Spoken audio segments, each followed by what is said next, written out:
Alien monster आगे एक प्यारा मॉन्स्टर है। यह जबरदस्त शक्ति वाला एक मार्टियन राक्षस है। इसकी कठोरता हीरे से हजारों गुना अधिक है। यह एक गांगे कार्य को नष्ट कर सकता है और इसके निर्माता दानव राजा हैं। कई साल पहले दानव राजा ने लगभग सभी ग्रहों को नष्ट करते हुए पूरी आकाशगंगा पर शासन किया था।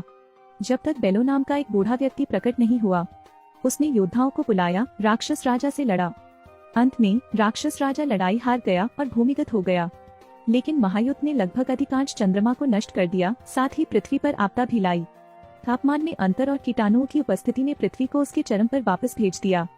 दानव राजा को बदला लेने से रोकने के लिए गैलेक्टिक काउंसिल ने पृथ्वी की रक्षा के लिए उत्कृष्ट सेनाएं भेजी। दानव राजा का पालतू छोड़ना चाहता था, उसने उसे सील करने के लिए एक ऊर्जा बनाई। तो डॉक्टर बेलो ने दानव भगवान को दबाने के लिए एक आधार बनाया। डिवाइस ऊर्जा तरंगों को अवशोषित कर सकता है, फिर इसे एक फुटबॉल मैदान में भेज सकता है और योद्धाओं को भेज सकता है। वे ऊर्जा गेंद को भंग करने के लिए इस विधि का उपयोग करते हैं। सबकी नजर में ये बस एक खेल है, लेकिन वास्तव में यह राक्षस राजा को रोकने के लिए है। लेकिन दानव राजा का एक उत्तराधिकारी भी था। उसने एंटन के शरीर में बची हुई शुद्धतम मात्रा में ऊर्जा डाल दी। एंटन छोटी उम्र से ही फुटबॉल प्रतियोगिता के खिलाफ थे, क्योंकि उनके अनुसार मनुष्य का सबसे महत्वपूर्ण कार्य पृथ्वी का जीर्णोद्धार करना है, न कि फुटबॉल प्रतियोगिता। इस तरफ दानव राजा ने अपनी बेटी को बुलाया, उसे एंटोन को खोजने के लिए कहा। फिर ऊर्जा वापस लाएं, मार्टियन राक्षस को जगाएं और सील को तोड़ दें। उस दिन एंटन घर आया, उसने अपनी बीमार माँ को जमीन पर गिरते देखा। जब वह अपनी माँ के लिए दवाई लेने गया, लेकिन दवाई खत्म हो चुकी थी। इसलिए एंटोन फार्मेसी गई, लेकिन फार्मेसी भी बंद थी। इस समय एक लड़की दिखाई दी, उसने एंटोन को फार्मेसी का कांच का दरवाजा तोड़ने में मदद की। फिर उसे फार्मेसी में ले जाएं, और यह लड़की एंटोन से संपर्क करने के लिए दानव राजा की बेटी बन गई। इस समय दवा की दुकान की चेतावनी ने भी पुलिस को आकर्षित किया। भागते समय एंटोन ट्रॉन को एक कार ने टक्कर मार दी। पुलिस पहुंची तो वह जा चुका था। यह पता चला कि खतरे ने ऊर्जा के स्रोत को उकसाया था। उसके पास एक बिजली योद्धा की ऊर्जा है, और अब देश ने डॉक्टर बेलो को भी एक नए योद्धा के आगमन की आभास हुई। इसलिए वह लाइटनिंग वॉरियर्स को एंटोन के घर ले गया, इस उम्मीद में कि एंटोन उनकी टीम में शामिल हो सकता है। और एंटन हमेशा बिजली की सेना से नफरत करता था, इसलिए उसने उसके अनुरोध को अस्वीकार कर दिया। हम तुम्हारी माँ का इलाज कर सकते हैं। अंत में वह बेस पर लौट आया। ध्यान दें कि यह संरचना सामने एक विदेशी आधार है, और यहाँ नीचे बाह्य अंतरिक्ष में एक दानव स्वामी को दबा रहा है। वह आकाशगंगा को नष्ट कर सकता है। दानव राजा को दबाने के लिए डॉक्टर बेलो ने एक लाइटनिंग टीम भी इकट्ठी की है। एंटोन बस बेस पर पहुंचे। डॉक्टर ने उनके जीन के आधार पर उन्हें एक बख्तरबंद रोबोट बनाया। रोबोट अपने विचारों के अनुसार रूपांतरित हो सकता है। कुछ प्रशिक्षण सत्रों के माध्यम से एंटोन ने बिजली की शक्ति हासिल कर ली है, और दानव राजा की बेटी को भी पता चला कि एंटोन टुकड़े में शामिल हो गया था। एंटन नतालिया को उसकी माँ के इलाज के लिए घर ले आया। जब नतालिया अपनी माँ को ठीक कर रही थी, एंटोन चला गया। उसने पाया कि उस दिन लड़की ने उसकी मदद की थी।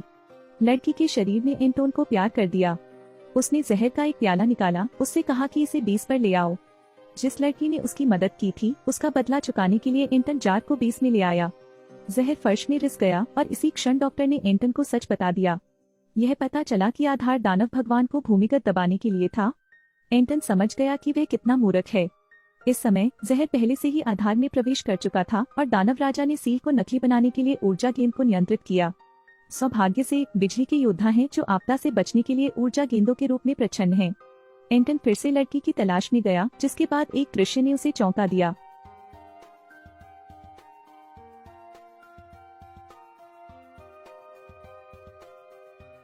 इसके बाद उसने एंटन के शरीर में ऊर्जा प्रवाहित की। एंटोन जमीन पर गिर गया। फिर उसने अपने पिता को ऊर्जा रात दी। दानव राजा ने भी इसमें ऊर्जा इंजेक्ट की, और ठीक उसी तरह एक मार्टियन राक्षस का जन्म हुआ। जो राक्षस अभी पैदा हुआ था उसका कोई विरोध नहीं था, और वह राक्षस राजा द्वारा नियंत्रित था।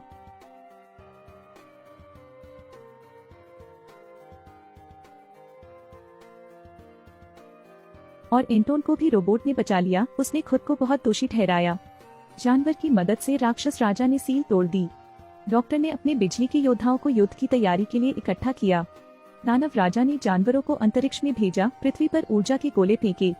योद्धा आकाश में उड़ गए। उन सभी ने हवा में अवरोधन करने की कोशिश की, लेकिन अभी भी ऊर्जा का गोला पृथ्वी पर गिर रहा है।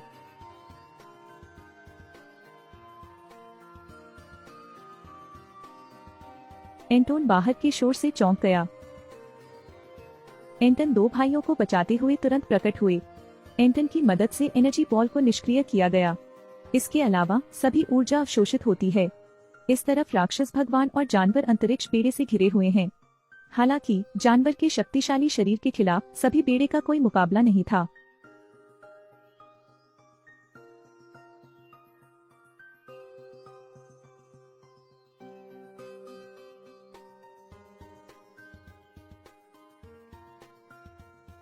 डॉक्टर ने खुद को और नतालिया को राक्षस के इंटीरियर में भेज दिया। अंत में डॉक्टर रूपांतरित हो गया। यह पता चला कि दानव राजा डॉक्टर द्वारा बनाया गया था। इसके बाद पिता पुत्र मारपीट पर उतारू हो गए। डॉक्टर ने राक्षस राजा को जमने के लिए अनगिनत गेंदें फेंकी। इस समय राक्षस राजा की बेटी नतालिया के रूप में परिवर्तित हो गई और उसने डॉक्टर पर जहरीला धुआं फेंक दिया। डॉक्टर तुरंत हिलने डुलने में असमर्थ था। दानव राजा ने बर्फ तोड़ दी और एंटोन ने राक्षस राजा की बेटी को पकड़ लिया। वह राक्षस राजा को डराना चाहता था, लेकिन राक्षस राजा ने इस लड़की को गंभीरता से नहीं लिया और उसे मार डाला।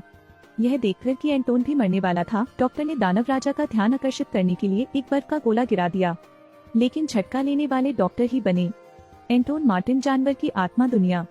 एंटन को दौड़ता देख जानवर उसके पास दौड़ता है। यह देखते हुए कि एंटोन पकड़ा जाने वाला था, लेकिन मार्टिन जानवर ने एंटोन पर जीन को महसूस किया और मुझे वही लग रहा था। यह अचानक बंद हो गया। एंटन इसके सच्चे मालिक हैं।